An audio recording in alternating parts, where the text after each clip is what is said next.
Esta presencia física masiva muestra la preocupación por estos temas, porque esa debe ser la razón y no que les van a poner presente en sus cursos, ¿no? Por la que está la mayoría acá. Eh, Quiero agradecer al profesor Paul Castillo, perdón, Paul Collazos, el organizador de los Viernes Económicos, quien me ha invitado a moderar esta sesión. La sesión de hoy, Finanzas Sostenibles en el Perú, el rol del mercado de deuda y las instituciones financieras, nos convoca en este primer viernes económico y financiero del semestre. Aquí vamos a abordar el rol que cumplen los mercados de deuda y la industria financiera en la promoción, desarrollo e implementación de las finanzas sostenibles en el Perú, explorando las experiencias, estrategias y desafíos que enfrenta este sector en la transición hacia modelos financieros más responsables con el medio ambiente y la sociedad.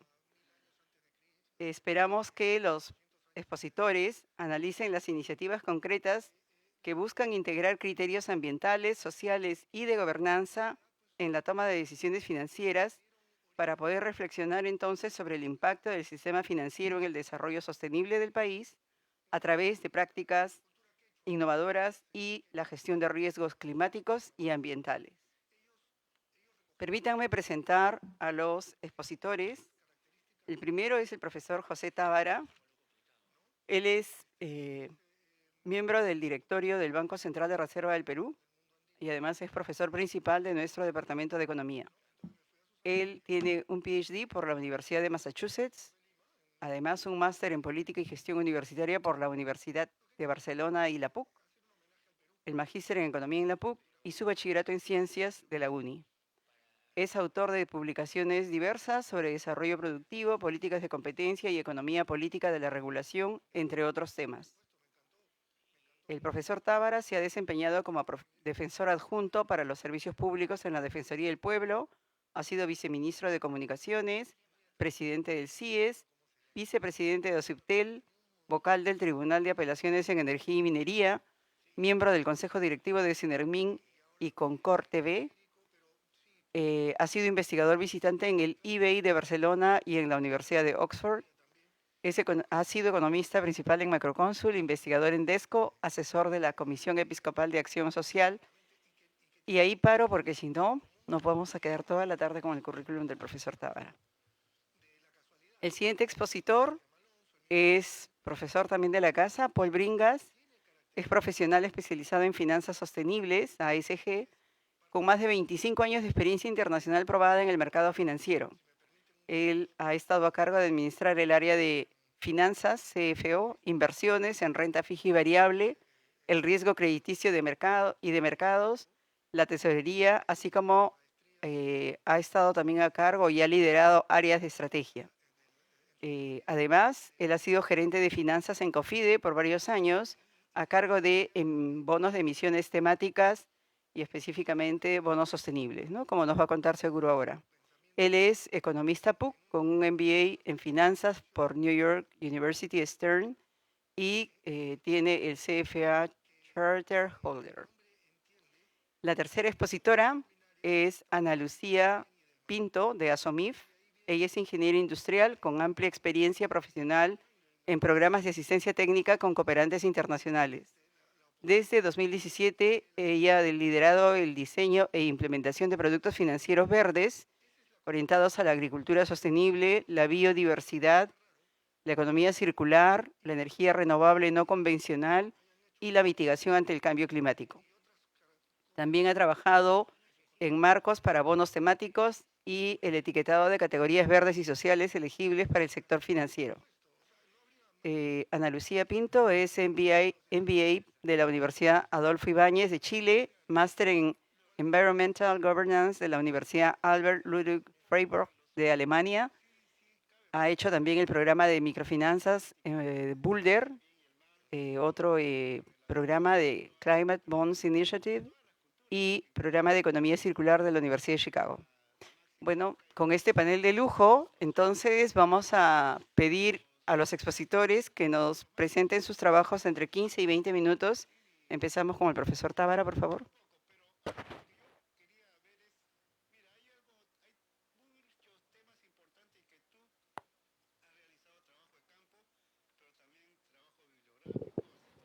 Bien, muchas gracias. Yo he organizado la presentación en estos 3 puntos. Primero, plantear el problema, luego examinar un poco sus causas y las controversias en los diagnósticos.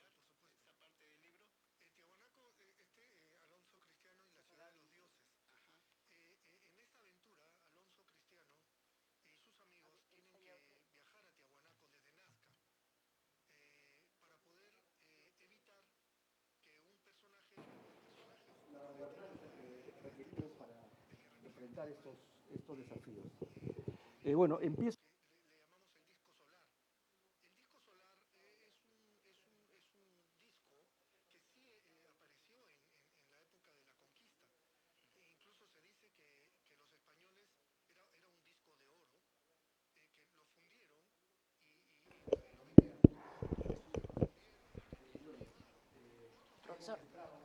Profesor Tábara. ¿Cómo es mejor?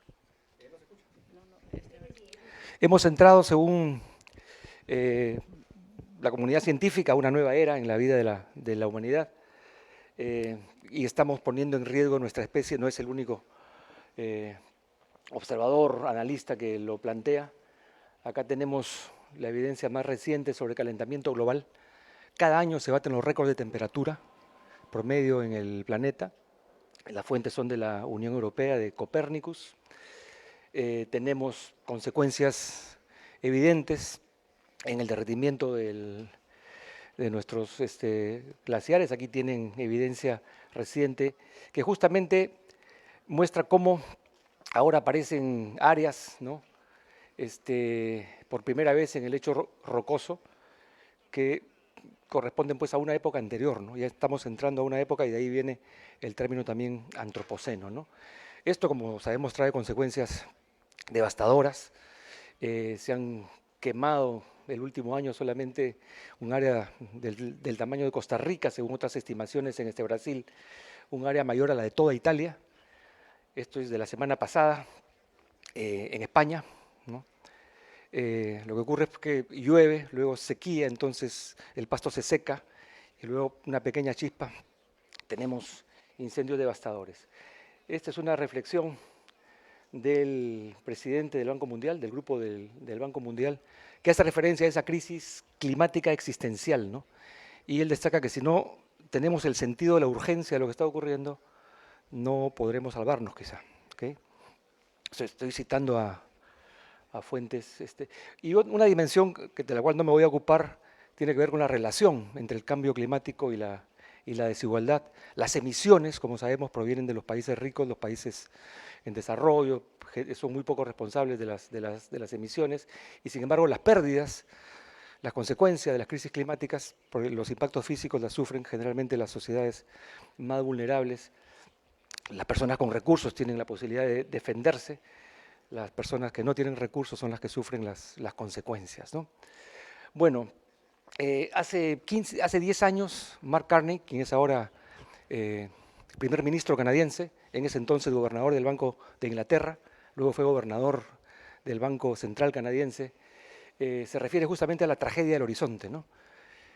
Básicamente la idea es que el horizonte de planeación de la gente del mundo de las finanzas es mucho más corta del horizonte en el cual se sienten los impactos ambientales, y una vez que queramos reaccionar ya puede ser demasiado tarde y no hay incentivos, digamos, para enfrentar esta tragedia, ¿no? Hace unos 5 años ya, el Banco de Pagos Internacionales, el BIS, que es el banco central de los bancos centrales en el mundo, junto con el Banco Central francés, publicaron este documento, ¿no? Que utiliza la metáfora del cisne verde, ¿no?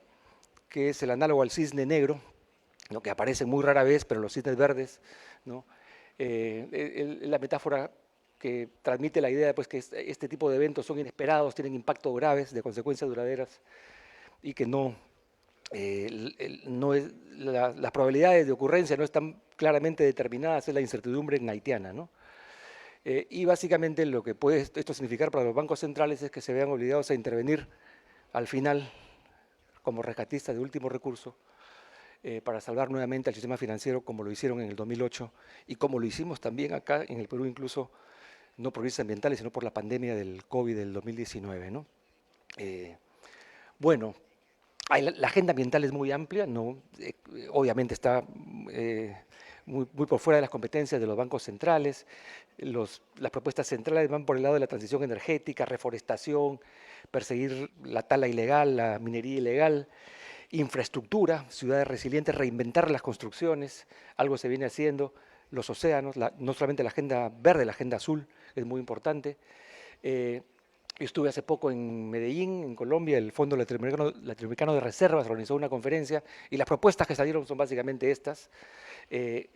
Gestionar los efectos de los choques, mayor regulación más estricta de los bancos, reformas tributarias, ensanchar la base fiscal, digamos el espacio fiscal para poder financiar inversiones, la responsabilidad de las multilaterales, Banco Mundial, etcétera, bancos de desarrollo, y al final también una gobernanza global fortalecida, ¿no? El gran problema, vean, es el siguiente, que se está invirtiendo, obviamente, para enfrentar estas crisis, ¿no? Mitigar, reducir emisiones de gases de efecto invernadero y prepararse para la transición, pero el déficit es enorme, ¿no? 7 veces a 14 veces más de lo que se invierte actualmente es lo que se requiere. En América Latina tienen las estimaciones de los organismos multilaterales.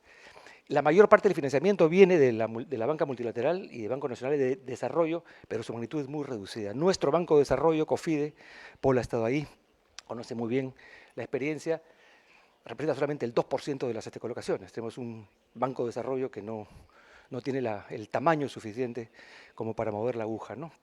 Hay una estimación de lo que ocurre en la banca privada, los resultados no son muy favorables, aquí tienen la fuente, no se están asumiendo compromisos de no deforestación, no se está exigiendo, digamos, que las empresas financiadas por los bancos incorporen realmente criterios ambientales en su gestión. Solamente 6 de los 22 bancos reconocen estos riesgos, ¿no? Y me encontré con esta cita que es de Schumpeter, un gran economista del siglo pasado, en el cual nos recuerda que el mercado de dinero es el cuartel general del capitalismo, ¿no? Entonces, hay que ver en el mercado de dinero qué cosas se puede hacer desde ahí, ¿no? Bueno, entro al segundo punto rápidamente. He pasado muy rápido y creo que voy a seguir pasando rápido porque el tiempo nos gana. Los bancos centrales no tienen que apartarse de su mandato. Es en cumplimiento de su mandato que tienen que hacer frente a estas crisis ambientales, ¿no? Puesto que comprometen, como acabo de comentar, sus propias hojas de balance, ¿no? Hay dos tipos de riesgo, los riesgos físicos y los de transición. Los de transición son al cambiar las regulaciones, al cambiar los patrones de consumo, etcétera, se generan desalineamientos, se generan fricciones, cambios repentinos que pueden generar una serie de mecanismos que afectan la estabilidad financiera y finalmente la estabilidad monetaria de los países, ¿no? Es básicamente por esa razón que hay que intervenir. Tienen aquí por qué los riesgos físicos, me refiero a los desastres, ¿no? Afectan la demanda, generan choques de oferta, y la transición, si es desordenada, también puede generar pérdidas significativas en el valor de activos, al cambiar las regulaciones, los famosos stranded assets, los activos encallados, etcétera, ¿no? Y luego está el gran problema de los puntos de inflexión, ¿no? El capital financiero no es sustituto del capital natural, ¿no? Las leyes de la física no están subordinadas a las leyes de la economía, ¿no es cierto? Y como he comentado, hay razones para pensar que podría ser la causa de la próxima crisis financiera sistémica, ¿no? Acá tienen de The Economist, esto es muy reciente, de hace una semana, los tipping points, que son los umbrales que una vez que los pasas, se pueden desencadenar efectos que ya son difícilmente reversibles, ¿no? Y ya estamos por debajo de los 2 grados, se ve ya el descongelamiento de las zonas de los casquetes polares, ¿no? Y bueno, acá está la corriente meridional del Atlántico que enfría Europa. En fin, hay una serie de procesos que han generado la alarma, digamos, y los llamados de atención a los cuales me he referido hace unos minutos. Hay gente que cuestiona que los bancos centrales se metan en este tema por la incertidumbre, porque los modelos pues, son solamente a 5 años, ¿no? 3 años, ¿no? Las estimaciones en los programas monetarios, por ejemplo, y porque se puede poner en riesgo la autonomía de los bancos centrales. Si el banco se escapa de su misión, se politiza y pierde su independencia. Entonces mejor no nos metemos porque no es de nuestra incumbencia, ¿no? Ese es el argumento que se resume en esta frase, stop the mission creep, ¿no? No te desvíes, o sea, mission creep es una expresión que viene del mundo militar, ¿no? Cuando le dicen al batallón, toma esa colina, si el batallón se desvía y quiere tirarse bajo un tanque, se desvía y no toma la colina. Entonces, no te desvíes, tu misión es estabilidad de precios y un horizonte corto. Pero eso no resuelve la tragedia del horizonte. De hecho, bueno, acá están referencias al Mission Creep, no voy a detenerme en eso. Lo que les digo, ¿no? Gente que cuestiona que el Banco Central Europeo se meta en el tema, es una desviación incompatible con su independencia. Ahora, vean que ninguna de esas objeciones pone en cuestión que se puede incorporar el cambio climático en el mandato, en la medida en que estos impactos, riesgos físicos y de transición, afectan la estabilidad financiera y la estabilidad monetaria. Entonces, como parte del mandato, si tú extiendes el horizonte, puedes tranquilamente incorporarlo. La cuestión es cómo hacerlo y en qué momento lo haces.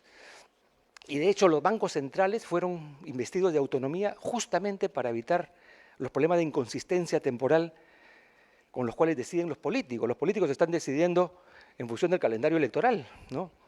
Acá tenemos un alcalde que trae trenes pensando en que puede ser candidato, ¿no? En horizontes cortos, una inversión de esa naturaleza supone pues horizontes más largos, pero lo que importa es el calendario, ¿no es cierto? Y dar respuestas simples a problemas complejos para atraer votantes, ¿no es cierto? Bueno, para eso fueron creados los bancos centrales y por lo tanto incorporar el cambio climático encaja perfectamente en su mandato, ¿no? La decisión, obviamente, debe estar tomada por comparar pues, los costos y riesgos de intervenir versus los costos y riesgos de no intervenir, ¿no? Y todo nos hace pensar que los costos de no hacerlo pueden ser mucho más altos, ¿no? Bueno, y aquí hay una irracionalidad, ¿no? Al asumir, ¿no? Que mejor no actuamos, y por defecto se decide no actuamos hasta que no tengamos certezas, ¿no? Pero, digamos, eso no parte de un análisis razonable acerca de cuáles son los costos y los riesgos en los que vamos a incurrir, ¿no? Bueno, obviamente no es solamente incorporar en nuestro modelo las proyecciones, ¿no? Sino también pensar en perspectiva, ¿no? Pensar en cómo reorientamos el financiamiento de todo el sistema hacia activos sostenibles, hacia actividades sostenibles y cómo nos desprendemos cada vez más de activos o de esfuerzos de inversiones. Y las herramientas son esas, ¿no? Están estudiadas, documentadas, no voy a entrar en detalles. Están los collateral frameworks, como en el proceso mismo de inyección de liquidez o de esterilización, ¿no? Valoramos los activos que recibimos como garantía, como colateral, ¿no? ¿Cómo lo valoramos, ¿no? Los famosos recortes, ¿no? Eso lo están haciendo ya en Europa, no solamente en Europa. En Japón están avanzando en esa dirección, en la China, por cierto. Estados Unidos se retiró, bueno, acá tiene la referencia al texto más agudo sobre collaterals. El dinero es poder económico, hay que ver cómo se inyecta dinero al sistema, qué es lo que está detrás, qué colateral está detrás. Y lo avanzado es bien importante. El año 2018 se crea la red mundial de bancos centrales con 8 bancos centrales. Ahora hay 150 bancos centrales en esa red. Y ahí están discutiendo ya sobre la política monetaria frente al cambio climático. Algo que aquí todavía es anatema, ¿no? Eso politiza a nuestro Banco Central, mejor no lo metamos. Felizmente, nuestro Banco Central está avanzando, lenta pero firmemente. Todos los meses, casi todas las semanas llegan invitaciones a conferencias internacionales. Los bancos están crecientemente utilizando estas herramientas, están ajustando la regulación de los activos de garantía. Hay una encuesta que se hizo hace poco, ahí están los resultados.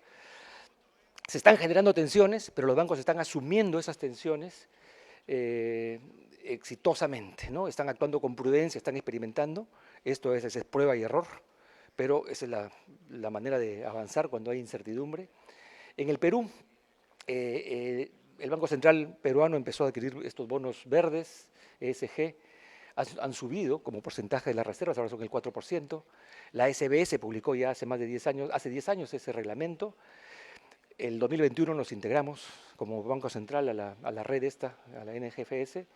La superintendencia también, ¿no? Se ha integrado hace un par de años y ya hemos incluido en el Banco Central esa dimensión socioambiental en el plan estratégico, ¿no? Obviamente hay que coordinar un conjunto de acciones con otros organismos gubernamentales. Esa tarea es urgente, hay que ser más proactivos, en fin. Y esto es el estudio de Bolton que comenté del Banco de Pagos Internacionales, ¿no? Termino casi telegráficamente mi último punto. ¿Qué cosa supone esto para nuestro banco? Aquí, este es un tema controvertido. Quería presentar un disclaimer importante. Yo aquí hablo a título de José Tábara, no represento al Banco Central, ni al menos a la Universidad Católica. Bueno, discuto con unos colegas con los que estoy de acuerdo en muchos aspectos. Todas las traducciones, dicho sea de paso, las he hecho yo, pero tengo ahí los originales en inglés si quieren acceder a las fuentes, ¿no? Hay 4 puntos, uno que tiene que ver con el mandato, el segundo, la posibilidad de coordinar con otros organismos gubernamentales, que es fundamental, la dirección colegiada, que es una fortaleza, y luego todo lo que es transparencia, responsabilización, y de eso depende la legitimidad. Bueno, nuestro Banco Central, bueno, esto es al 2024, ahora estamos con una inflación al 1.7, una de las más bajas del mundo, ¿ya? Es una fortaleza que hay que mantener, ¿ok? Eso sí es no negociable, digamos, lo que hay que hacer es extender el horizonte, pensando no solamente en el corto plazo, sino ver qué es lo que se puede venir, y hay evidencia de lo que se puede venir, ¿no? Aquí tienen ustedes la comparación de los mandatos. En todos los casos, los mandatos de los bancos centrales en la región están referidos a objetivos de la política económica, el desarrollo. En otros casos no, es más escueto, pero siempre hay una referencia a cierta necesidad de coordinación con otros ámbitos de la política pública, ¿no? Acá, por ejemplo, en el caso de Chile, Perú es uno de los pocos casos en los cuales el mandato es muy escueto, sin ninguna referencia expresa a coordinación, ni a reporte a otros organismos gubernamentales. En el Banco Central peruano, las relaciones entre el presidente del banco, que es la máxima autoridad, una persona con una trayectoria destacadísima, Julio Velarde, tiene 19 años en el cargo, gracias a él y a todo el equipo que está detrás. En realidad, yo recién he entrado al banco hace 3 años, pues todo el equipo es una tecnocracia de élite. Hemos logrado esas metas de inflación. Pero hay que entender la especificidad del banco peruano. No hay ninguna referencia a relaciones formales. En todos los otros casos mencionados acá, a veces el ministro de Hacienda preside a veces, y a veces asiste con voz pero sin voto, lo cual está muy bien. Hay referencias a los informes de las relaciones que tienen que establecerse. En el Perú es muy idiosincrática. La relación va a depender siempre de quiénes sean el ministro de Economía. Si se conoce con el presidente del banco, enhorabuena. Si no se conoce, la relación puede ser un poco más distante. Entonces, esa ausencia de espacios formales de coordinación está fuera de lo que una serie de organismos, incluyendo el fondo, establecen como principio de transparencia. Relaciones tienen que ser formales, expresamente establecidas, para dar mayor transparencia y predictibilidad. Hay una comisión de cambio climático en la cual no aparece ni la SBS ni el Banco Central, como si las finanzas no fueran importantes para financiar, valga la redundancia, todas las decisiones que se tomen, ¿no? La dirección colegiada ha sido destacada, la importancia de los órganos colegiados ha sido ampliamente destacada en la literatura, ¿no? Eso está empíricamente mostrado además. En el Perú también hay una gran diferencia. Nuestro Banco Central se diferencia bastante de los demás, en el sentido que tenemos un solo miembro del directorio a dedicación exclusiva, que es el presidente, Julio Velarde, y los demás somos a tiempo parcial, ¿cierto? En todos los demás casos son internos y a dedicación exclusiva, solamente pueden dictar clases en las universidades, ¿no? Eso tiene sus ventajas y sus desventajas, que son estas, ¿no? Blinder, por un lado, sostiene que los funcionarios externos, ¿no?, tienen potenciales conflictos de interés, ¿no? Y eso hay que evitar. Pero de otro lado, la gente del fondo sostiene que los directores no ejecutivos, los externos, tienen mayor independencia para operar como comités de supervisión. Entonces creo que el diseño más adecuado sería el del Banco de Inglaterra, tener directores externos e internos. En el Perú tenemos 6 externos y 1 a tiempo completo, que es el presidente del banco, quien concentra relaciones con todas las autoridades gubernamentales y relaciones internacionales, ¿no? Entonces viaja muchísimo el presidente, es una persona con mucha energía, ya tiene tiempo y mucha experiencia en el cargo, y gracias a él y a todo el equipo que está detrás hemos logrado las metas. Pero creo que ese diseño no va a ser suficiente para lo que se viene, y quizá habría que repensar la configuración de ese directorio. Y finalmente lo de transparencia. Estoy terminando, esta es ya la última o la penúltima. Aquí tenemos controversias en el banco. Yo voy a dar una opinión en minoría, en realidad.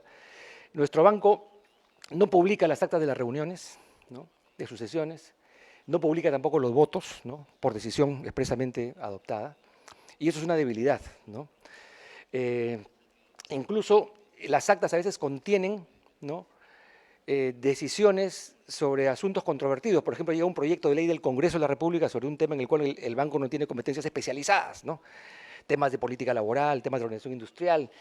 Entonces discrepamos, pero lo que llega como opinión sobre proyecto de ley al Congreso es la opinión de la mayoría, y no se dice ni siquiera que es de mayoría.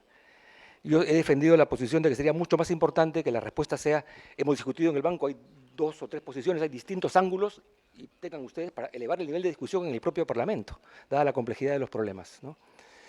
Y luego, bueno, acá Blinder, que es uno de los ex banqueros centrales norteamericanos, sostiene pues que la carga de la prueba debería estar en quienes argumentan a favor de mantener en secreto las votaciones. Las normas de ética del Fondo Monetario apuntan en la dirección de que es mucho mejor divulgar, porque eso le da mayor legitimidad al banco para actuar como agente de coordinación, para tomar iniciativas. No hay que temer la controversia, la discusión, siempre que sea obviamente con respeto. Es la única manera además de enfrentar los desafíos que se vienen, ¿no? Bueno, Mariana Mazzucato, en un artículo, responde a eso de Mission Creep, diciendo que ahora, citando a Lagarde, que es la presidenta del Banco Central Europeo, es una misión crítica. De hecho, ya se ha movido el Banco Central Europeo, que es un sistema de bancos centrales, en realidad hay varios bancos centrales de los países. Igual, como comenté, los países más grandes del planeta, lamentablemente con Trump, la Reserva Federal se retiró de la NGFS y está dando marcha atrás en todas sus políticas ambientales, pero bueno, esperemos que en poco tiempo cambie, ¿no? Y bueno, nuestro querido y recordado Papa Francisco nos recuerda, ¿no?, que estamos a tiempo de evitar daños más agudos todavía.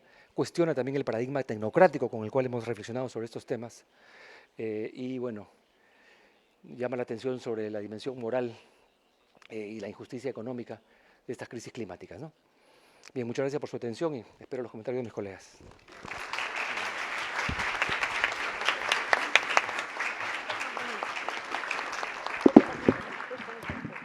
Tenemos ahora la participación de Paul.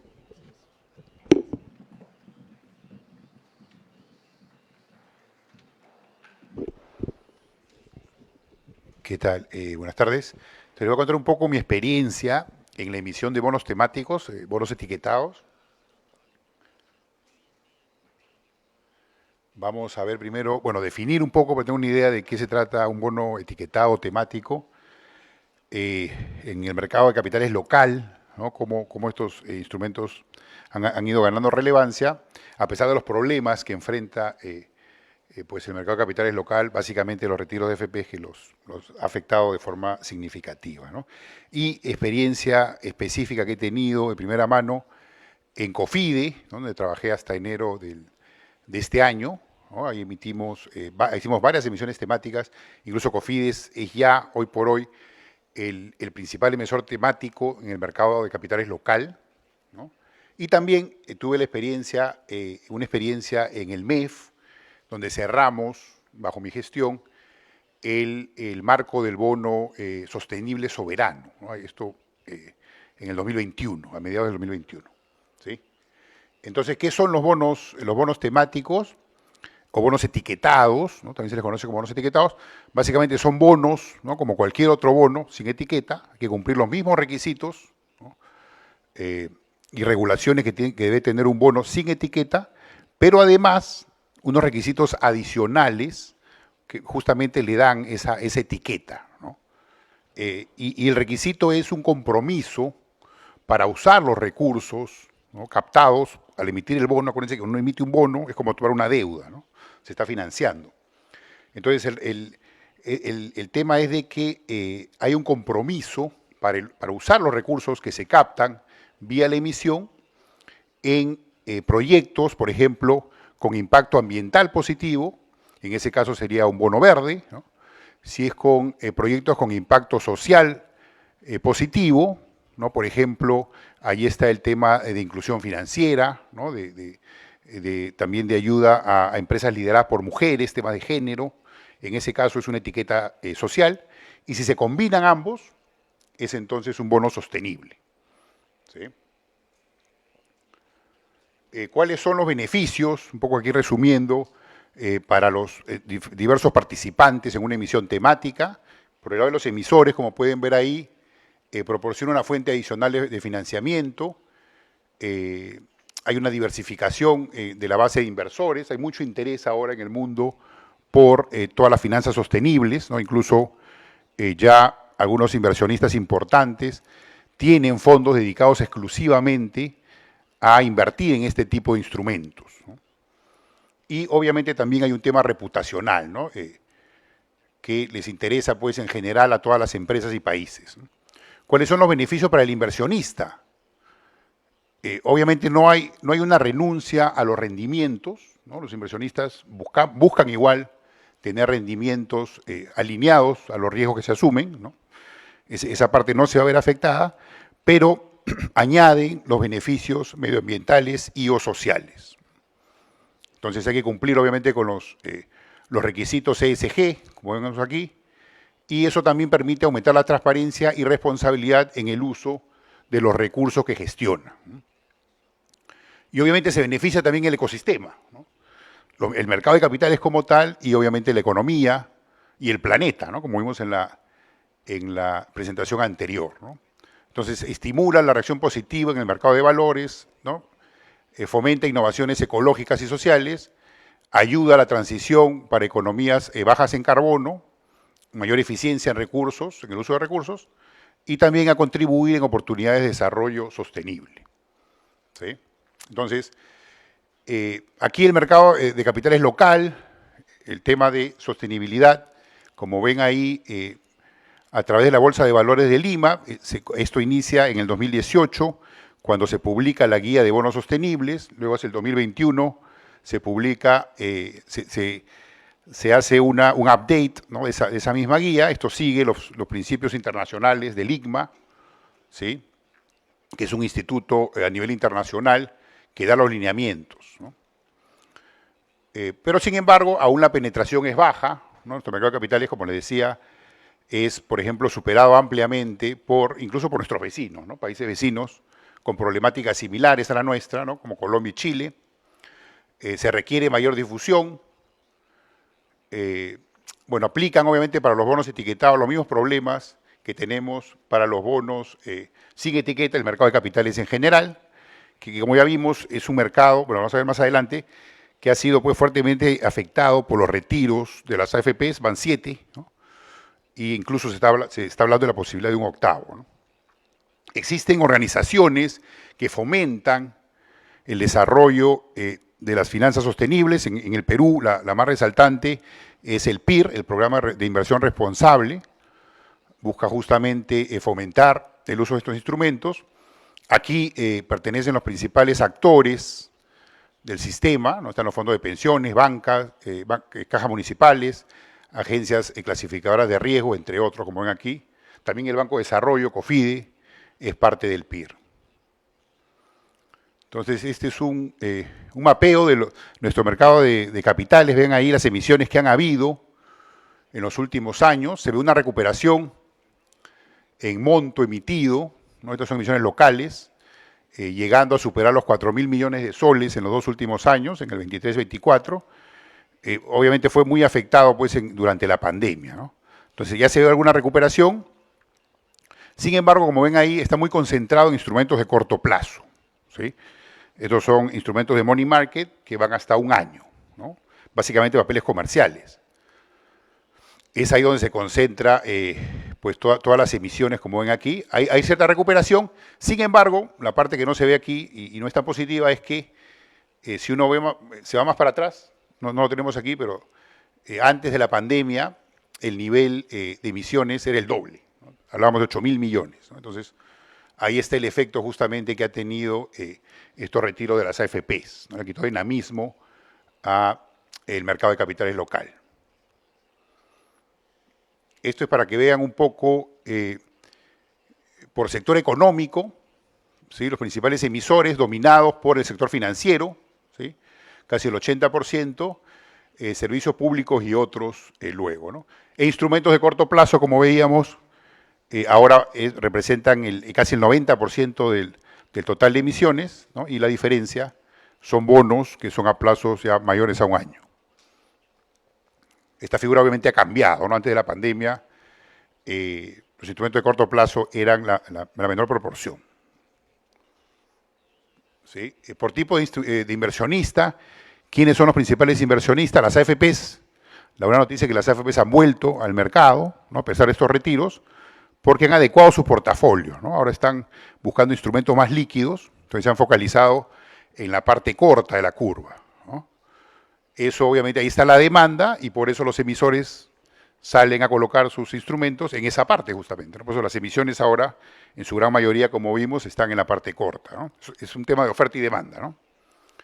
Entonces las AFPs demandando alrededor del 50%, como ven aquí, luego los fondos, ¿no? Aquí están los fondos mutuos, seguros, entidades públicas, entre otros. Y bueno, siempre dominados por emisores de buena calidad crediticia, como ven aquí, ¿no? Los ratings en general son pues, de los más altos para poder emitir en el mercado local. ¿Sí? Y esto es un poco lo que les contaba.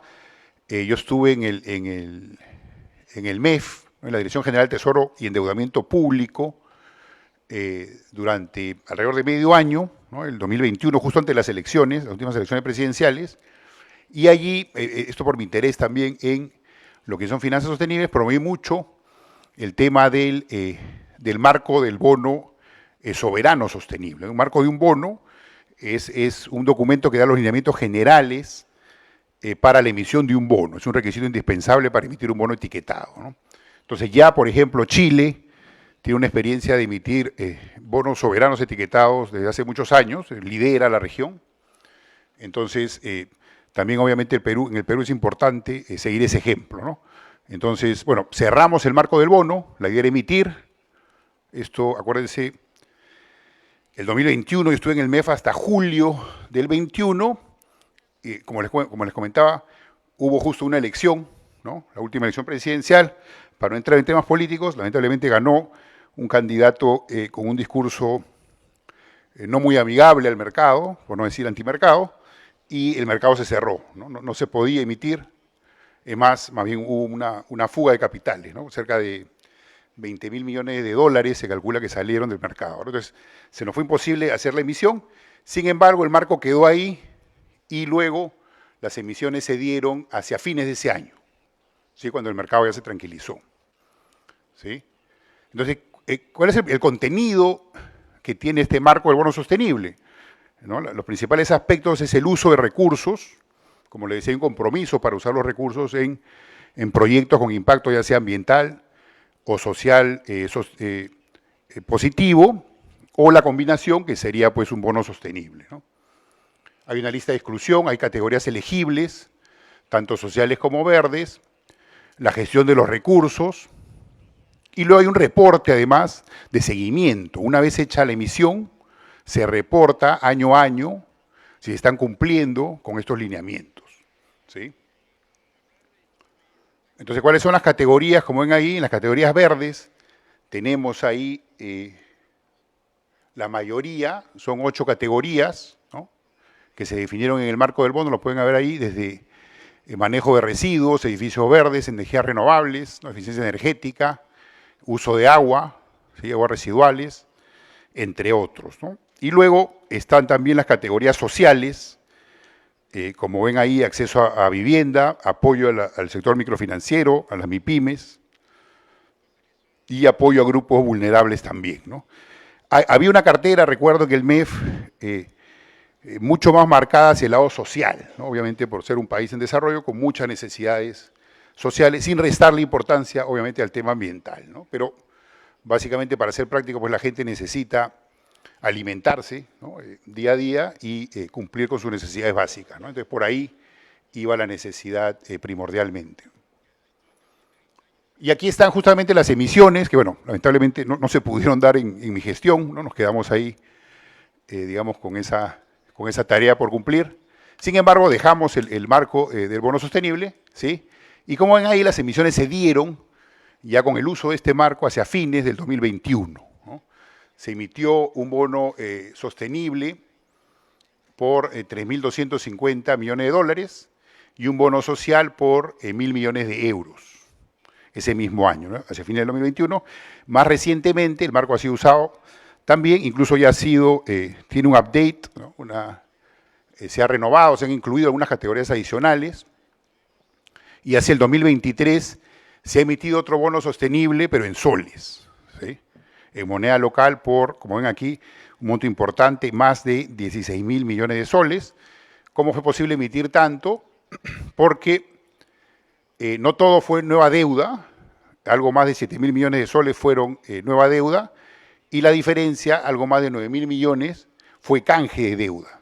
¿Sí? Se tomaron bonos con vencimiento más corto sin etiqueta y se cambiaron por este bono a 10 años, un vencimiento, un plazo más largo y con una etiqueta además, ¿no? Una gestión de pasivos por el lado del MEF que permitió ampliar, alargar el plazo de vencimiento de la deuda. Este es el marco del bono, en este caso de COFIDE, lo trabajamos también ahí, ¿no? Cumple con los principales lineamientos internacionales, como ven ahí.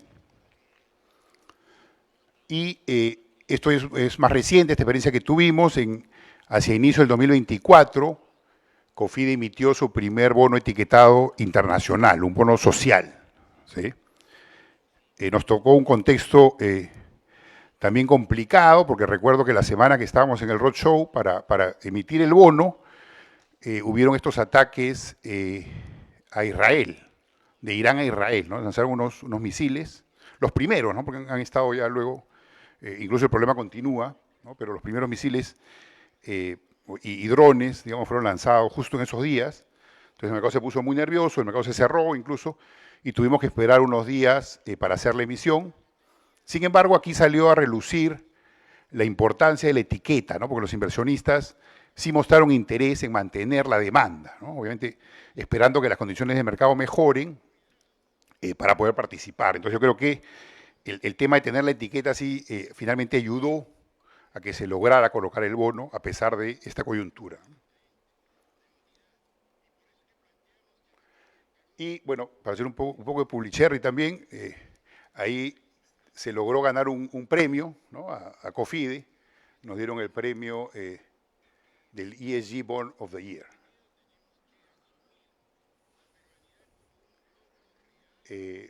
Y estas ya son emisiones locales, como les decía, COFIDE es el principal emisor temático en el mercado local, más de la mitad de las emisiones temáticas locales son de COFIDE. Entonces COFIDE viene emitiendo bonos temáticos del 2019 en el mercado local, un bono verde, luego un bono sostenible ese mismo año, y un bono social, este fue en enero del 2021, los recursos se utilizaron para financiar el FAI-MIPE. Acuérdense, este fue un programa para apoyar a las microempresas a sobrepasar los efectos del COVID, ¿no? En este momento estaba la pandemia ahí, ¿sí? Por eso calificó como bono social. Y bueno, aquí a resaltar que en general han sido emisiones sobredemandadas, como ven aquí, el ratio de demanda-oferta siempre por encima de 1, incluso en el bono social, que fue de apoyo a las microempresas para mitigar los efectos de la pandemia, fue más de 2 veces, y eso que el monto se amplió, ¿sí? La idea era emitir 100 millones y lo ampliamos casi a 144 millones dada la alta demanda, ¿no? Y bueno, más recientemente, desde COFIDE emitíamos, pero ya en el corto plazo, ¿no? Un poco siguiendo, digamos, la coyuntura del mercado, ¿no? Uno, obviamente, emitiendo bonos, estás por el lado de la oferta, y hay que ir pues a buscar la demanda, ¿no? Y dado que la demanda está en el corto plazo, pues había que colocar en ese sector, ¿no? A pesar de que, por ejemplo, hubiéramos preferido emitir a plazos más largos, ¿no? Eso para recalcar que es importante apoyar nuevamente a la recuperación del mercado de capitales local, ¿sí? Entonces aquí, por ejemplo, han habido ya varias emisiones en el corto plazo, y aquí a resaltar que, bueno, yo me fui de COFIDE en enero de este año, pero teníamos emitidos allí 744 millones en bonos temáticos, más de la mitad del total de emisiones temáticas en el mercado local, ¿sí? Y esto es otro caso muy bonito de un bono azul, justamente con Andalucía, lo vimos, más reciente, hacia fines del año pasado. Estos siguen los objetivos de desarrollo de la ONU, específicamente en el tema de acceso al agua, ¿sí? Y es un bono que lo trabajamos también en coordinación con el FECMAC, es la Asociación de Cajas Municipales, 6 cajas municipales, como ven aquí, Caja Arequipa, Ica, Cusco, Piura, Huancayo y Trujillo, dado que estas cajas tienen microcréditos, prestan para instalar baños, ¿sí? En zonas, estas son periurbanas y rurales, ¿no? Entonces es un servicio pues básico, ¿no? Tener un baño, como todos sabemos. Entonces es un tema también de salubridad, calza también en temas sociales, pero como es acceso al agua, se le puso la etiqueta azul. También tuvimos la colaboración de WaterOrg, que es una ONG a nivel internacional, liderada por un actor conocido, Matt Damon, ¿sí? Que nos apoyó y logramos entonces sacar la emisión en ese, como les digo, hacia fines del año pasado, ¿no? Hace casi un año ya, ¿sí? ¿Cuáles eran los objetivos de emitir este bono con etiqueta azul? Lograr, obviamente, tasas de interés favorables, ¿no? Finalmente, siempre la tasa de interés, por más que sea en finanzas sostenibles, es una variable pues importante, ¿no? Tanto para el que emite la deuda como para el que invierte, ¿no? El que compra la deuda. Que se escale este producto, estos microcréditos, ¿no? En zonas rurales y periurbanas, es dar un servicio básico a la población, ¿no? Contribución a la resiliencia climática, ¿no? De los clientes de las cajas municipales y, como vimos, alineados al Objetivo de Desarrollo número 6 de las Naciones Unidas. Y este es el resultado de la emisión. Emitimos 100 millones de soles, ¿no? Tuvimos una muy buena demanda, nuevamente las AFPs fue el principal inversionista con el 42%, entidades del sector público 30%, y luego las sociedades agentes de bolsa, fondos mutuos y seguros, ¿no? Y obviamente tuvimos que ir también al sector corto, ¿no? Al sector. Se hubiera gustado también de repente emitir un poco más largo, pero hay que ir donde está la demanda, ¿no? Buscar el equilibrio, ¿no? Lo muy cercano al equilibrio, ¿no? Como nos dice la teoría económica. Entonces, logramos ahí encontrar la demanda en el plazo de un año. Y nuevamente se dio un premio por esta emisión, porque WaterOrg tiene algo similar en varios países, no solo aquí en Perú, sino también en el África, por ejemplo, en Asia, y nunca se había logrado hacer la emisión, ¿verdad? Entonces este fue el primer caso donde se cerró todo el círculo, digamos, ¿no? Y por eso pues nos fue reconocido, en este caso, COFIDE, ¿no? Muchas gracias.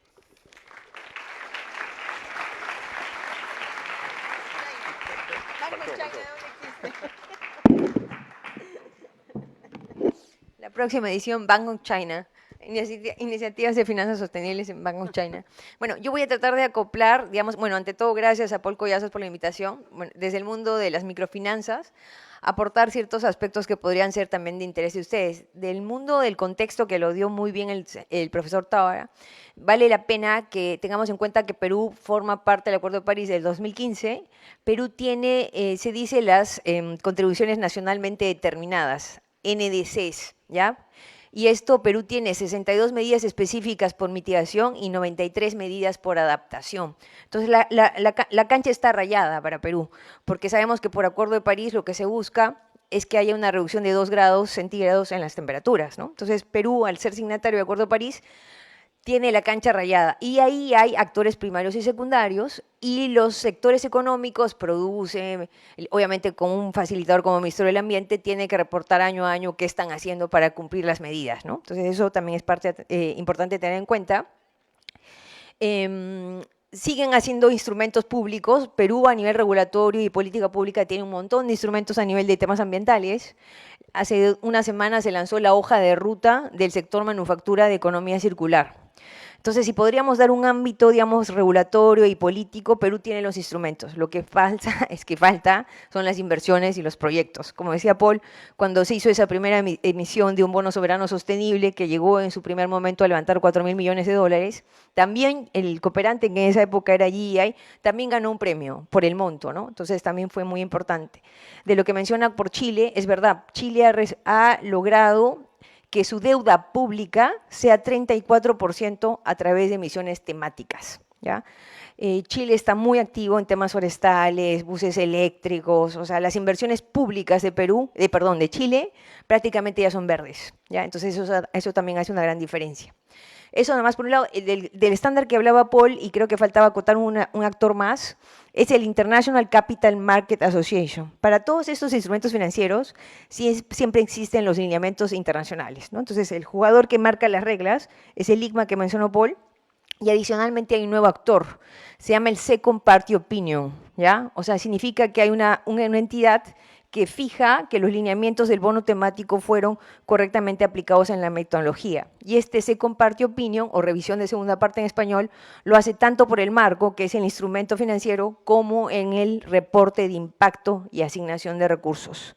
Otro tema solamente para acotar es que hay como 3 beneficios claves en los bonos temáticos: mayor demanda, como lo dijo, menor tasa al haber mayor demanda, y diversificación de inversionistas. Esto hace que haya más competencia entre los inversionistas en hacer, digamos, parte del impacto, ¿no? O sea, tuvimos una misión en su momento con el Ministerio del Ambiente, y en la misma Bolsa de Valores de Londres decían, es que los inversionistas se están especializando. O sea, ellos también tienen su especialista ASG, ¿no? Que es el de aspectos ambientales, sociales y de gobernanza. Entonces, el mundo está cambiando, como lo decía el profesor Tábara, y todos somos parte de este proceso, ¿no? Geógrafos, biólogos, economistas, banqueros. Entonces, todos somos parte de este gran proceso, y es algo que también quisiera que tengan en cuenta. Desde el mundo ASOMIF, como dijo Paul, el bono azul también ganó creatividad empresarial. También en el año 2024 FECMA ganó el premio de creatividad empresarial, ¿ya? Entonces, las cajas municipales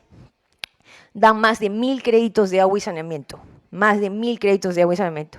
El asunto es que siguen dando, y en el mundo ASOMIF también pasa lo mismo, porque el déficit de agua, de calidad de saneamiento en Perú, casi son 4 millones en el mundo de agua y 8 millones en el mundo de saneamiento, ¿ya? Entonces, hay tanta necesidad que siguen colocando y no se acaba la velocidad, ¿ya? Eso es increíble lo que está pasando en Perú.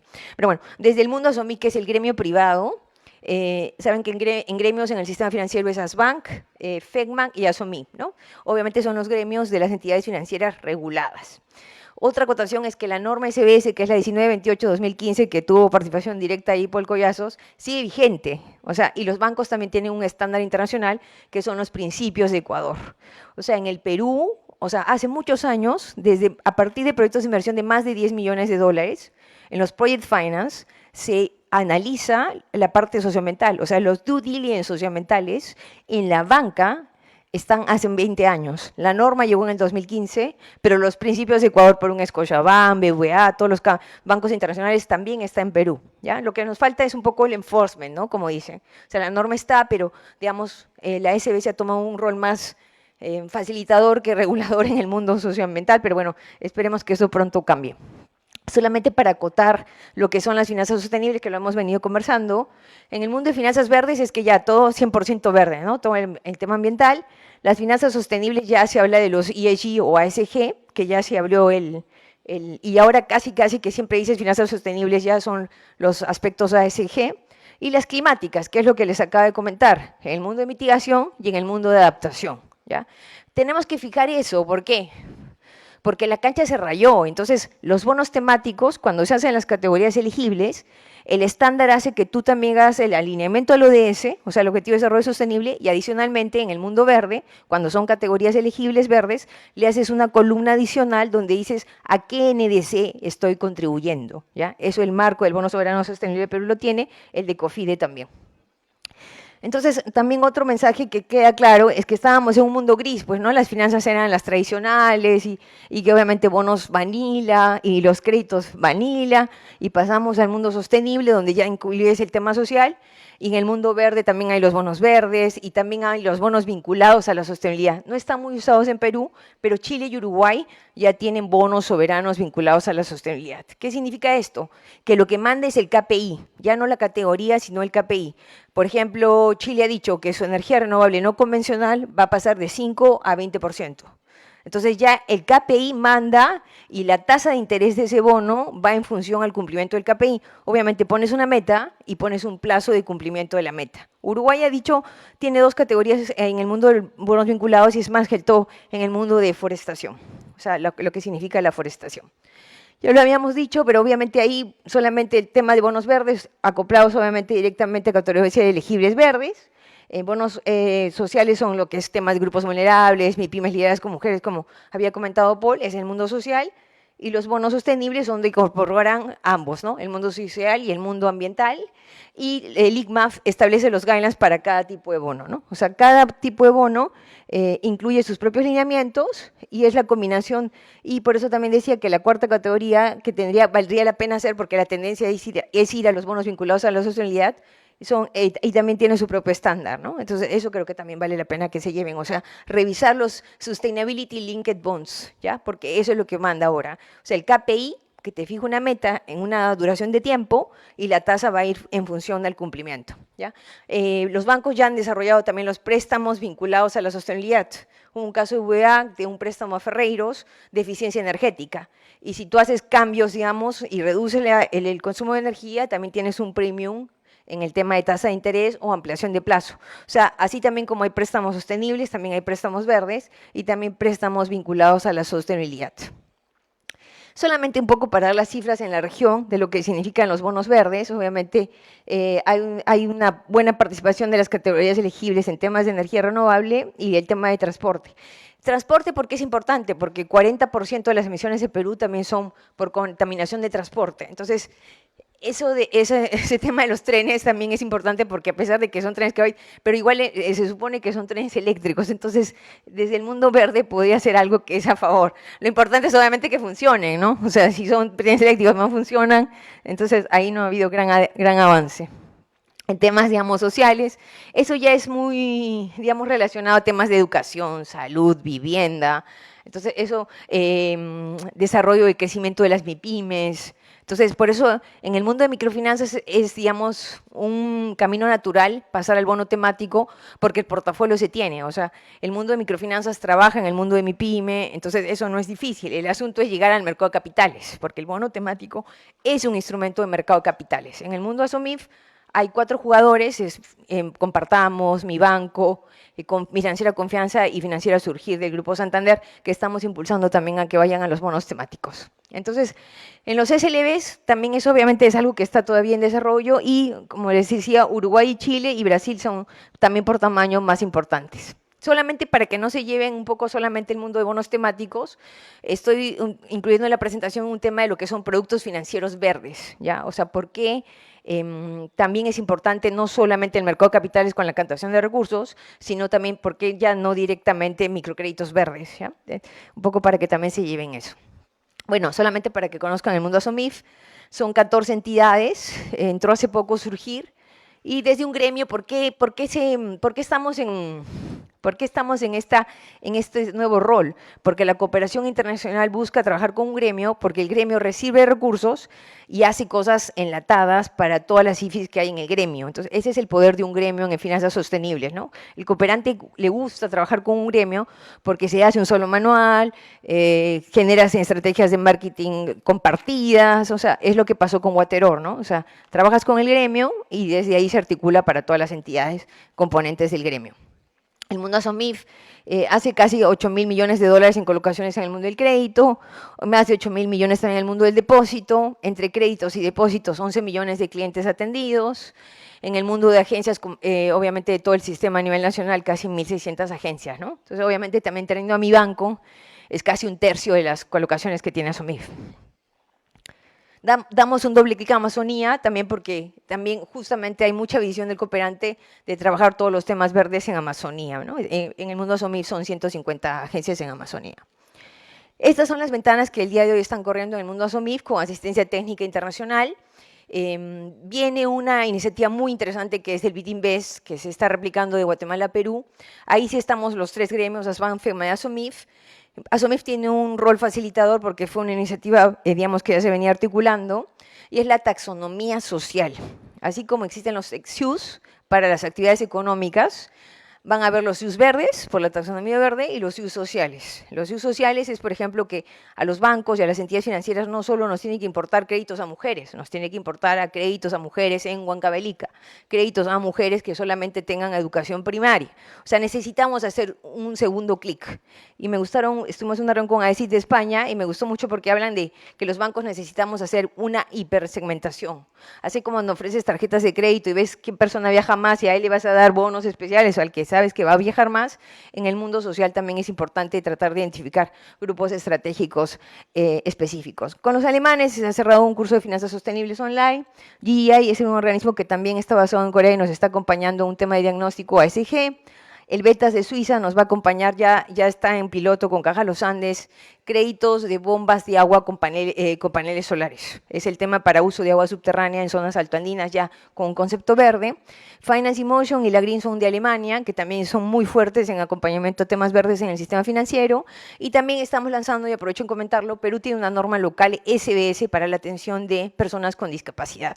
Ese es un grupo estratégico que el día de hoy ya forma parte de una hoja de ruta. Nos estamos aliando con ASBAN y ya va a salir un protocolo gremial para atención con personas con discapacidad. Ya cerrando, también estamos promoviendo con dos entidades, Financiera de Confianza y Mi Banco, bonos temáticos, que lo está financiando Finance Emotion en la Green. GIZ nos está pagando talleres presenciales con asesores de negocios de lo que es economía circular. Solamente aprovechar de aclarar que la economía circular es mucho más allá del reciclaje, o sea, es repensar los materiales para la producción de instrumentos, es reutilizar recursos. Se establecieron un sistema de etiquetado de la MIPYME del Perú con el BITINVEST y existen 3 modelos de negocio: retención de vida útil, extensión de vida útil y negocios circulares. O sea, aquella persona que te repara bicicletas para que la sigas usando y no la tengas que desechar, esa persona, o te repara la ropa para que la sigas usando, está haciendo economía circular. Y bueno, de todas maneras, finalmente ASOMIF también, y junto con la SBS, estamos formando parte de un network de Sustainable Banking también del IFC, ¿no? Buscando las alianzas internacionales que nos permitan hacer un benchmark regional, y obviamente porque esto todavía comienza, pero la MIPYME en el Perú no deja de ser parte de un proceso de un crecimiento verde, y las entidades de microfinanzas obviamente también estamos trabajando en la construcción de un portafolio verde. Gracias.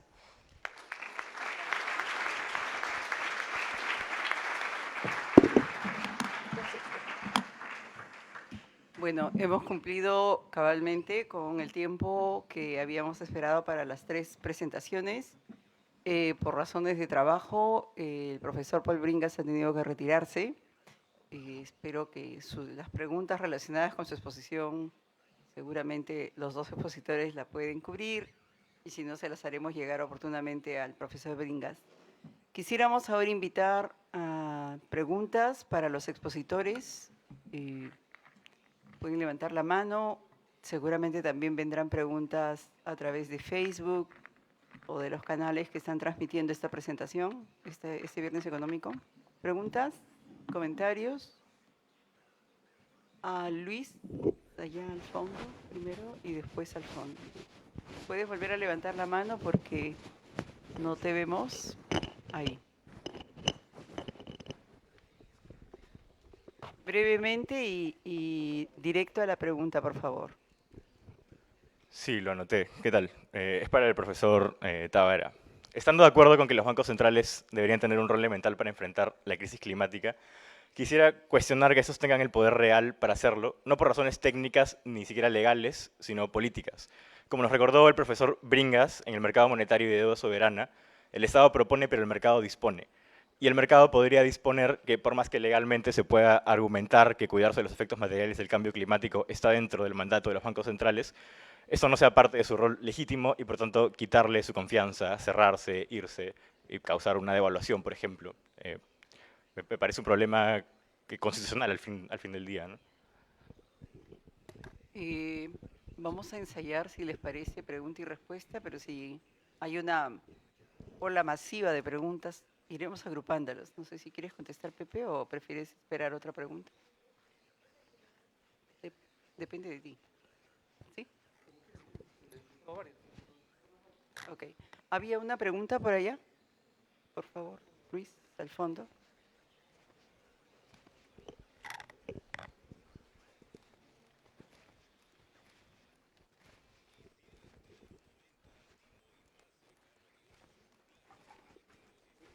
Levantando la mano.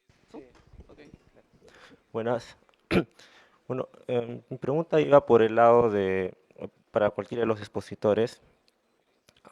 Según en la exposición vi, bueno, creo que más se avanzado en los temas medioambientales, pero relacionado a la parte social, me daba curiosidad si, por ejemplo, en el campo, no sé, de la salud, de la, por ejemplo, una preocupación que hoy en día se ve en las noticias, que es el tema de los alimentos, ¿no? Que tienen metales, pesticidas, todo eso, ¿no?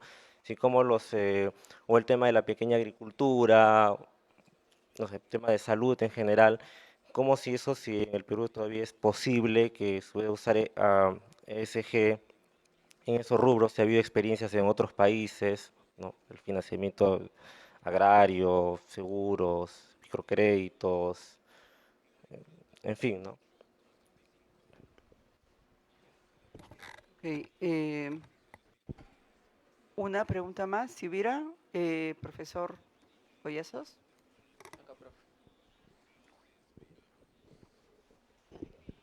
Sí, yo tenía un par de preguntas, quizás una va más dirigida al profesor Tábara y la otra a Ana Lucía. Empiezo quizás con la primera pregunta, que es un tanto filosófica, pero creo que siempre está en la mesa cada vez que se tocan estos temas. Las finanzas sostenibles y en general la emisión de bonos o instrumentos temáticos tiene ventajas económicas, ¿no? Hay estudios que muestran que generan efectos positivos para el emisor, en tanto es financiamiento que a veces termina siendo más barato. Hay otras demostraciones econométricas que muestran que incluso los betas son favorables para este tipo de instrumentos.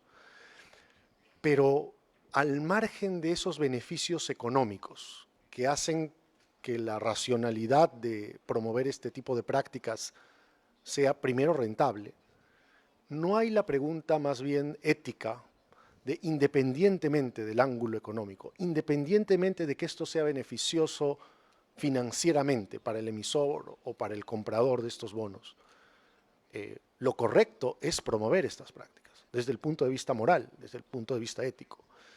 Y ahí es donde creo que hay como un desbalance en términos de la investigación. La justificación económica versus la justificación ética tienen que ser estudiadas, y si se promueve este tipo de prácticas, no es necesariamente por su beneficio económico. Esa pregunta, digamos, filosófica me gustaría que la comente el profesor Tábara, y si me permite, solamente para acompañar esta pregunta, yendo al tema económico, Ana Lucía, en tu experiencia, que quizás es también anecdótica, independientemente de lo que la estadística pueda mostrar, ¿cómo rankearías los distintos tipos de emisiones? ¿Cuáles terminan siendo las más beneficiosas desde el punto de vista, quisiera desde el punto de vista de los emisores, ¿no?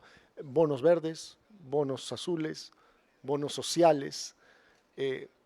¿Cuáles terminan siendo aquellos que tienen, digamos, un mayor apetito por parte del emisor, y también cuál es la reacción del mercado ante esto?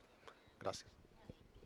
Bueno, sé que hay una pregunta más del profesor Bento, dependerá de los expositores si quieren recibir esta cuarta pregunta o empezamos respondiendo a las tres. La pregunta. Bueno. Luego vamos a otra ronda. Buenas tardes. Mi pregunta iba dirigida a Paul, lamentablemente ya se retiró, pero Ana Lucía creo que quizás podrías ayudarme. Como bien mencionó un alumno, el mercado dispone. Está bien lo social, pero también lo rentable. Entonces, no tengo datos precisos, pero quizás me puedas ayudar con esto. las emisiones que se han colocado, desde mi perspectiva, han tenido un alto rendimiento en cuanto a tasas de interés competitivas. Así que no sé cuánto asignarle al éxito de los instrumentos verdes de rentabilidad. Y en función de lo que acaban de mencionar también el profesor, la pregunta en concreto es, ¿estos instrumentos en términos relativos tienen menos riesgos? Yo como inversionista le asignaría un menor riesgo y por lo tanto estamos con el tema de un beta menor, lo cual justifica la inversión rentable. Y la pregunta es, filosóficamente, ¿realmente estamos buscando el bien de la sociedad o es que es la rentabilidad la que está moviendo esto? Os repito, las tasas que he visto con las colocaciones que han hecho son muy competitivas. Gracias. Gracias. Bueno, con estas 4 preguntas empezamos. Cualquiera de ustedes, el que quiera empezar.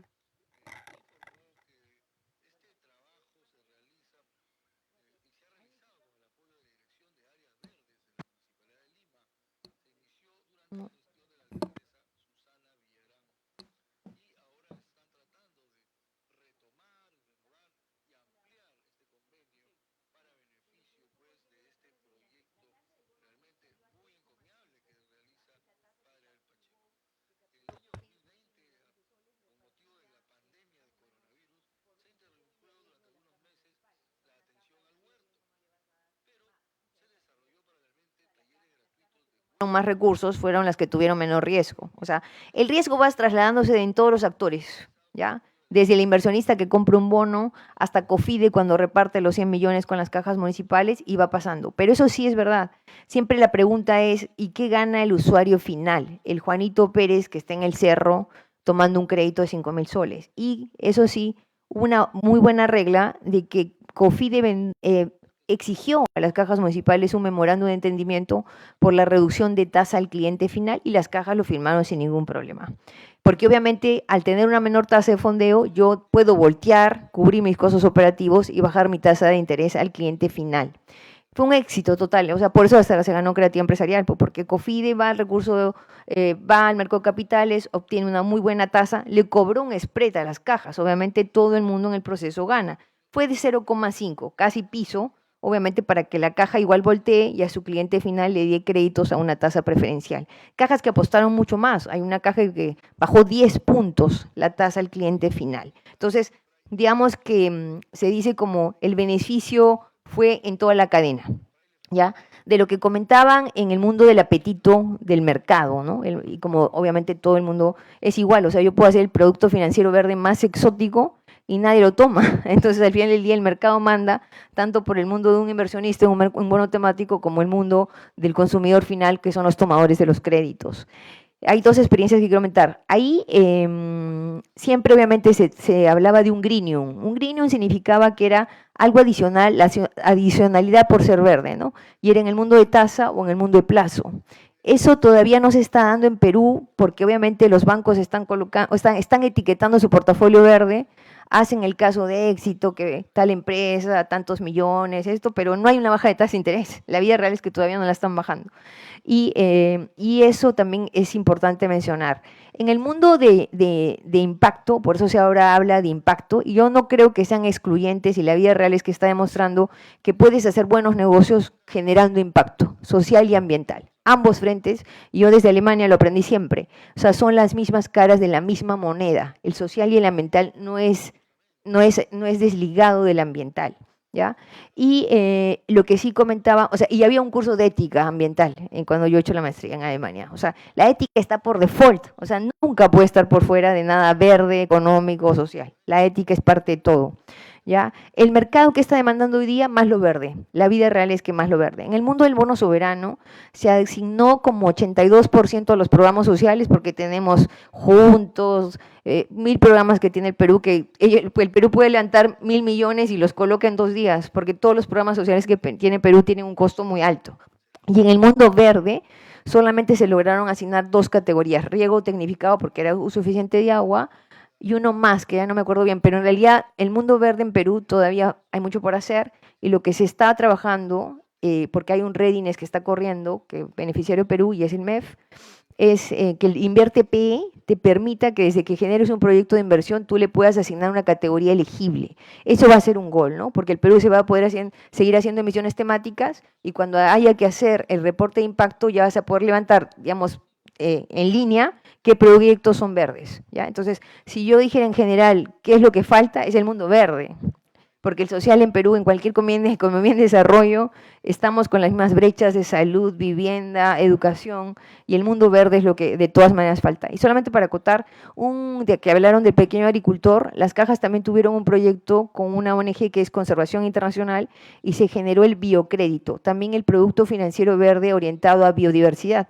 Era Amazonía y había lista de exclusión y se quitaba palma, me acuerdo, eran tres cultivos que ya son como muy reconocidos, que originan deforestación. Entonces, las listas de exclusión en diferentes aspectos van a venir muy, muy seguido. Son cosas que es el no hacer, ¿no? Porque ahí no importa que seas lo que seas, si ya tienes algo referido a eso, multas ambientales, por ejemplo, ese ya, chao, deja de ser viable para un crédito. Entonces, creo que en general el momentum está muy bueno por las inversiones que están pasando, pero lo que falta en Perú es el verde. O sea, de lejos es el mundo verde. Gracias.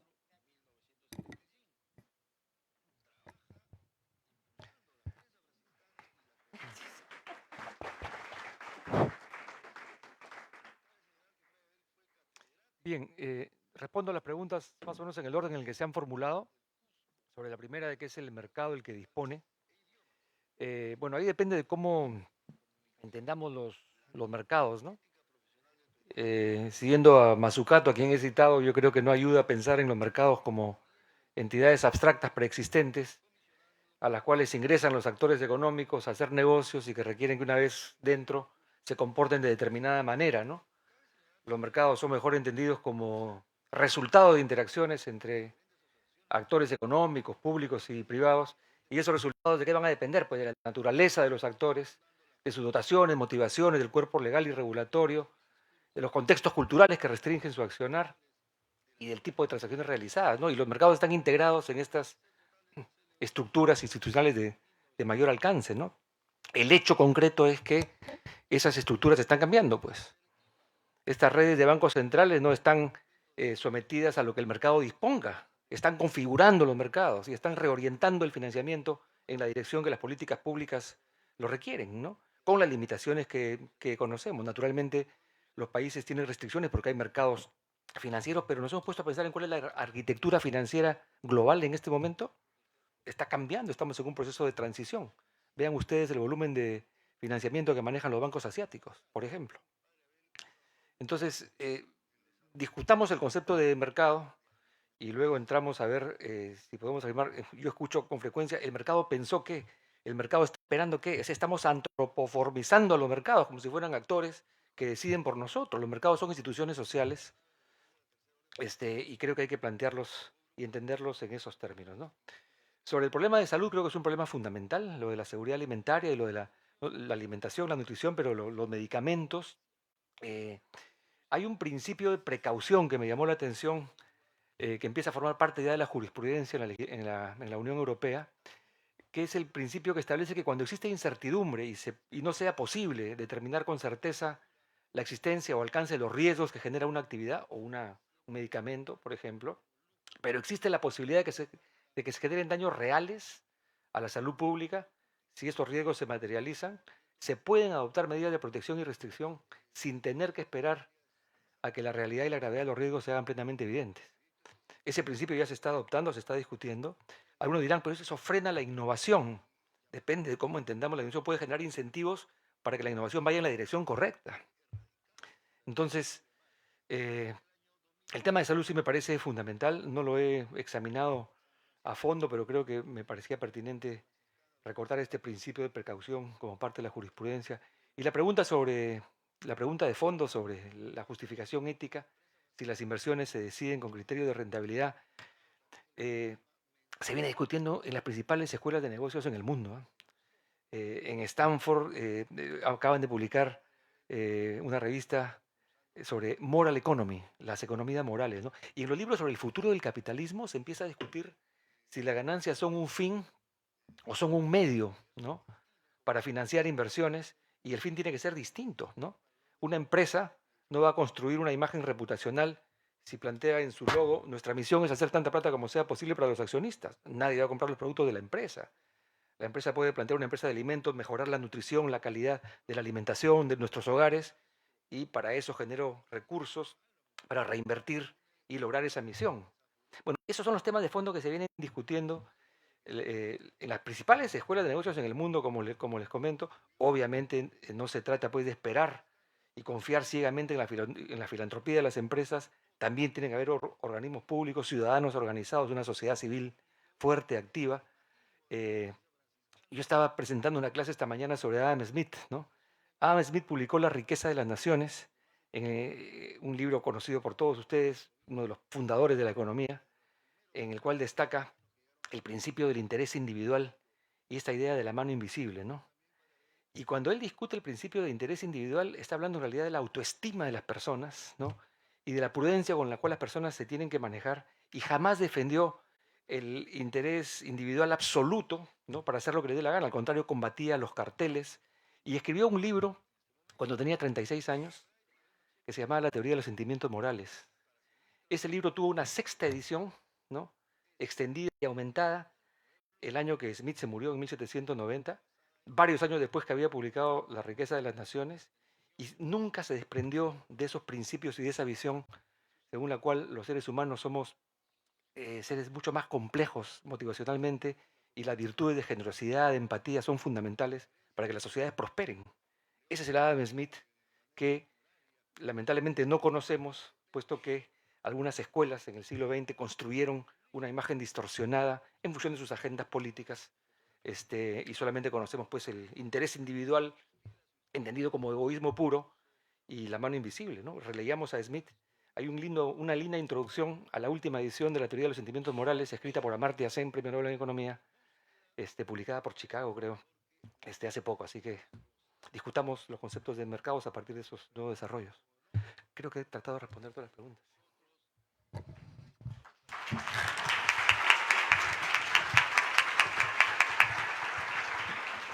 Teníamos algunas preguntas en esta última rueda. Luis, por favor, hay dos señoritas ahí, dos colegas.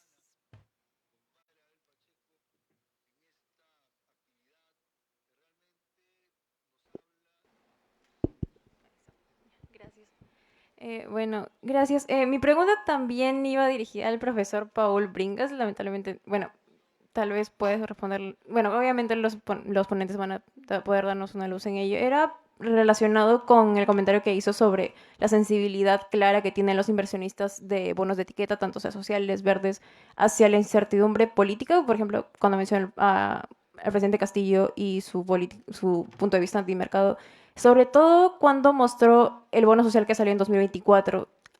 Y quisiera saber si, imagino que durante todo el proceso de la colocación del bono y todo el tema burocrático que tenía que hacerse para el bono, se tomó en cuenta precisamente la incertidumbre política que podría asumirse durante el año electoral y preelectoral, que mide el rendimiento claramente del bono. Y sobre todo también, el Perú no es un país enormemente conflictivo, pero definitivamente hay cierta división en todo el territorio que podría afectar el rendimiento de ciertos proyectos sociales. Y quisiera saber también esta parte de cierta manera, gestión de riesgos dentro del desempeño del dinero recaudado que se emplea en sus proyectos. Es básicamente esas dos partes. Gracias. ¿Había otra pregunta por acá? En la misma fila, creo. Gracias. Sí, buenas tardes. Quería preguntar, ¿qué hace o qué puede hacer el marco de los bonos sostenibles de Perú para evitar el greenwashing? Es decir, por ejemplo, una gran agroexportadora que quiere financiar, reforestar unos miles de hectáreas, pero sabemos que usan enormes cantidades de agua, insecticidas, herbicidas que afectan la biodiversidad. Entonces, quizás hay algún mecanismo o se puede integrar algún mecanismo para sancionar, quizás etiquetar a las empresas para que no sean elegibles sus proyectos, aunque sus proyectos tal vez sí lo son. Gracias. ¿Alguna otra pregunta más para tomar 3, 4 preguntas finales? Aquí, detrás tuyo, Luis, por favor.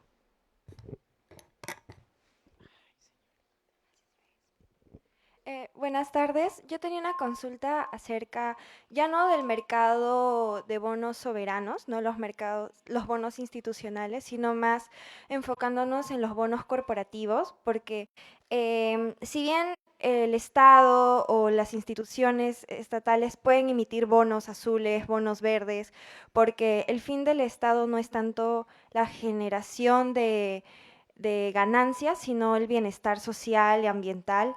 ¿Qué tan viable sería para la empresa emitir bonos sostenibles, bonos verdes, sociales o ligados a la sostenibilidad?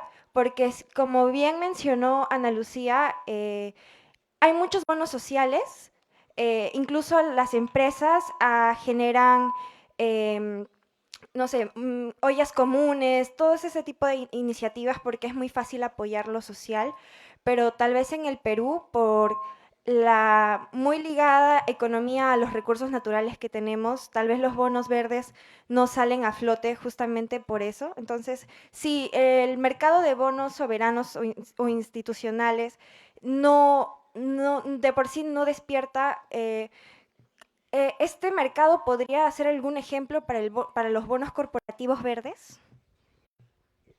Ok, gracias. Gracias. Como no veo ninguna mano más levantada, para cerrar esta rueda de preguntas desde las mujeres, yo también voy a añadir mi pregunta. No tengo una pregunta en específico, pero algunas inquietudes a partir de las exposiciones, ¿no? En este mundo verde, como nos ha dicho Ana Lucía, en el Perú lo que falta es ese mundo verde. Necesitamos un mayor desarrollo, una mayor sensibilidad hacia esta perspectiva de incorporar lo verde en nuestras propuestas de política. Nos decían los expositores que hay bonos sociales, hay bonos verdes y hay bonos sostenibles que incorporan ambos.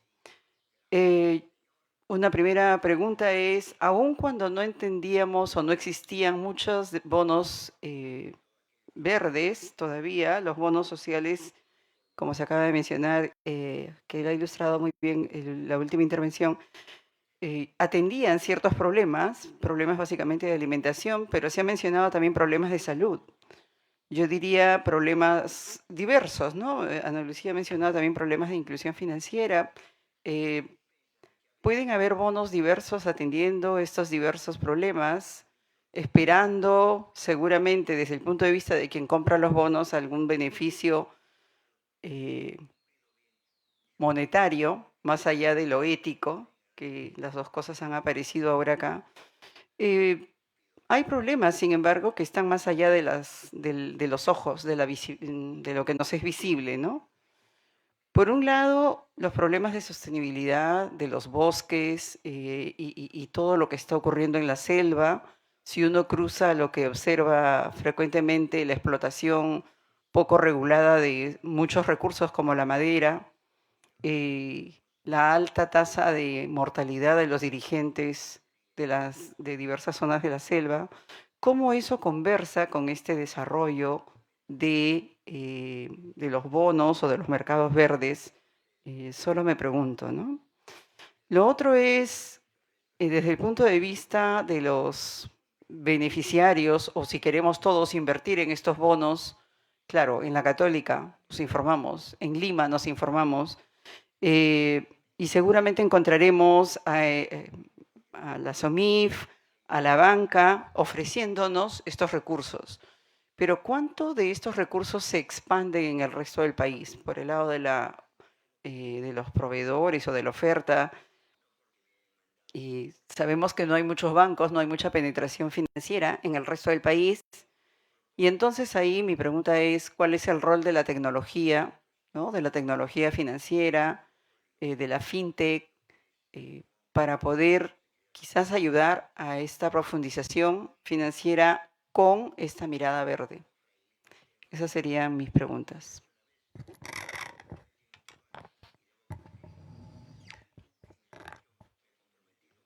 Si quieres, arranco yo. ¿Sí? Sí, por supuesto. Bien, dos comentarios breves a las preguntas. Empiezo por la última de Yanina, una parte de la pregunta en realidad, porque la otra quizás Ana Lucía podría responder con mayor precisión. Sobre el rol de la tecnología. Yo estuve hace poco en una reunión de funcionarios de bancos centrales y conversé con el funcionario del Banco Central de Brasil, ¿no? Bueno, en Brasil creo que es el único país en América Latina, quizá hay otro, ¿no? Pero de los grandes, de los de la Alianza del Pacífico, no. Brasil no está en la Alianza del Pacífico, pero creo que es uno de los pocos países de la región que tiene la supervisión financiera como parte de la estructura del propio Banco Central, ¿no? O sea, lo que vendría a ser la SBS como un brazo del Banco Central, ¿no?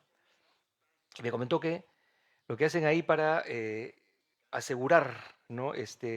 Para evitar y sancionar y perseguir la deforestación, tienen imágenes de satélite que ellos mismos controlan.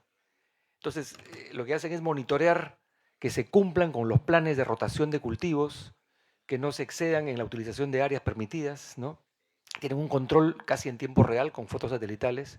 Y si alguna empresa agroindustrial de estas decide incumplir las normas, simplemente actúan directamente a través de la supervisión y les cortan el crédito. Y digo esto porque en su presentación Ana Lucía comentó que nos falta el enforcement, ¿no? La puesta en vigor, ¿no? Aprobamos normas, pero como sabemos en nuestro país a veces las normas son un ideal a alcanzar, en el mejor de los casos. No es una cosa que tenga cumplimiento obligatorio o inmediato, ¿no?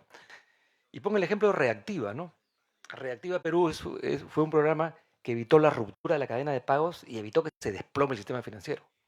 Se inyectaron 56.000 millones. Si uno se pone a revisar las normas de Reactiva, en el anexo ahí está condiciones para participar y criterios de exclusión. Y se enumeran las empresas que no podían acceder a las garantías, a los préstamos garantizados por el Estado. Y buena parte son actividades que tienen impactos ambientales negativos, que afectan ecosistemas. Los criterios ESG estaban puestos ahí.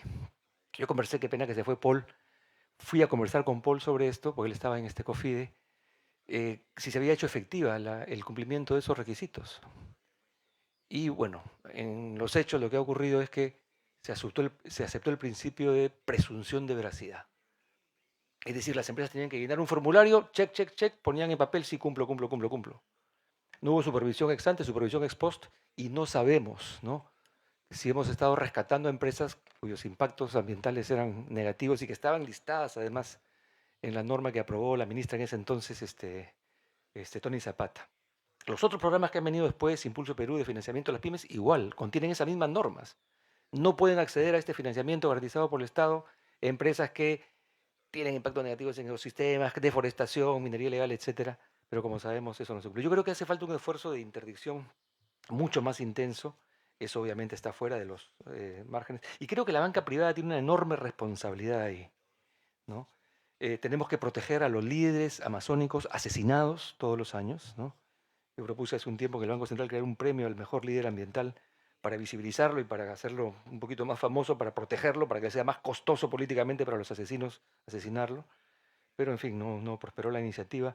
Pero creo que hay que comprarnos el pleito, ¿no? Ya no pues como desde las agencias en las que estamos, desde el banco, sino obviamente la sociedad civil y las autoridades.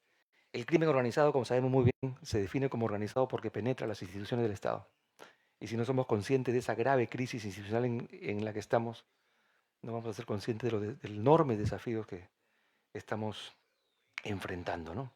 Eso en relación entonces también a lo del greenwashing indirectamente, ¿no?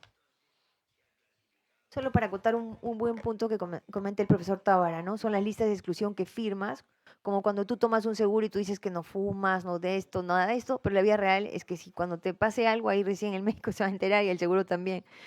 Pero no es la idea. En el proyecto de Wateror son créditos de $1.500 y Wateror paga para que se hagan entrevistas y que el usuario final no haya habido una desviación de recursos. Entonces no es que la caja dio $1.500 y el señor se compró una moto. No. Wateror te exige, hay un ex-post y el funcionario, el asesor tiene que mandar fotos de que el baño era así y ahora es así. O sea, hay un tema de un control. Como dice, la entidad tiene que ser la responsable de velar que el recurso vaya al impacto final. Se dice control del destino del crédito. Eso está aumentando muchísimo. Hay mucha mayor responsabilidad al respecto de las entidades financieras y creo que el rol de la entidad financiera, como menciona el profesor, es clave, ¿no? Otro punto de lo que decía del ruido político que comentó Paul y que tuvieron que esperar una semana y todo lo demás. Ahí cuando hay ruido político se cae todo. Bonos vanilla, bonos temáticos, no hay nada. Nadie quiere venir a invertir. Esa es la vida real. Entonces, por eso es el gran compromiso de todos de elegir a buenos líderes y tener un contexto político bueno. Pero ahí no es que solamente los bonos temáticos se cae todo, ¿ya? Eso también es un buen ejemplo. Con el tema de la tecnología, a mí me encanta muchísimo esa parte. O sea, la tecnología nos va a acompañar en el proceso y sobre todo a las entidades financieras. Cuando hubo el biocrédito, el asesor de negocios iba a la chacra y tomaba fotos, porque se reconoce como agroforestería, que también es un NDC de mitigación, que cuando hay 10% de árboles tienes agroforestería. ¿Y por qué tienes que tener árboles en tu plantación? Porque los árboles dan sombra, hacen menor uso de agua, menor uso de fertilizantes. Entonces la vida real es que el asesor tomaba las fotos, se pasaban las coordenadas a un geógrafo que estaba aquí en Lima y revisaba justamente los antecedentes de deforestación. Y obviamente si habían antecedentes de deforestación, el crédito era no otorgado, ¿ya? Entonces la tecnología nos va a acompañar muchísimo en el proceso. Minan tiene un montón de plataformas, Midagri también, hasta satelital, y saben dónde va a haber sequía, saben dónde va a haber... Sabemos todo, pero no lo estamos usando y a mí me ha pasado directamente que no ven a la banca como un usuario de esa data, no nos ven como usuarios. Entonces, ¿y por qué me preguntas? Y no se dan cuenta que nosotros vamos a generar, porque son millones de personas que se atienden a través del sistema financiero. Solamente entonces para cerrar, creo que lo importante es que seamos positivos, optimistas, mucho por hacer de todas maneras, y obviamente el rol viene por cada uno de ustedes, ¿no? Cada uno desde su espacio familiar, profesional, tendrán que ser líderes de este proceso. Yo un paper que leí en el 2005, antes de irme a Alemania, era ¿vale la pena ser verde? En ese momento salir del banco de crédito era una locura, ¿no? ¿Cómo te vas a ir a Alemania a hacer estos temas? Yo he estudiado con psicólogos, arquitectos, ingenieros, o sea, es multidisciplinario. Entonces creo que el reto viene muy, digamos, alentador hacia adelante, sobre todo en Perú, que tiene tanta biodiversidad y tantos recursos naturales que no los valoramos, ¿no? Eso solamente para dejarles como mensaje final. Gracias.